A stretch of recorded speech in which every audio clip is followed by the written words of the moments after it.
नमस्कार दोस्तों, आप सभी का हमारे यूट्यूब चैनल में स्वागत है। तो आप लोगों को बता दूं, खेसारी लाल यादव यानी जिसे ट्रेंडिंग स्टार भी कहा जाता है, एक बहुत ही बवाल सॉन्ग लेकर फिर से आए हैं। देख सकते हैं फिल्म पे डायरेक्ट वीडियो सॉन्ग रिलीज किया गया है, जिस सॉन्ग का नाम है चाची तेरा बाची सपनों में आती है।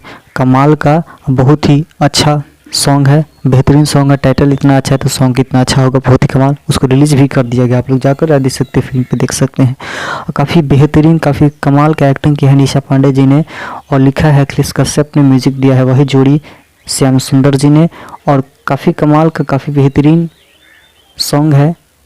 जाइए और आगे फिल्म पे देखिए। और अभी तक हमारे चैनल को सब्सक्राइब नहीं किए तो सब्सक्राइब कीजिए और बेल आइकन प्रेस कीजिए, और सॉन्ग को देखिए। हमारे कमेंट में कमेंट करके बताएं कि वो सॉन्ग आप लोगों को कैसा लगा, और वीडियो को ज़्यादा से ज़्यादा शेयर कीजिए। और सबसे पहले नए अपडेट्स खेसारी लाल यादव के बारे में सबसे पहले पाने के लिए हमारे चैनल को सब्सक्राइब कीजिए। और तब तक के लिए मिलते हैं नए अपडेट्स एक बवाल खबर के साथ। जय हिंद, जय भोजपुरी।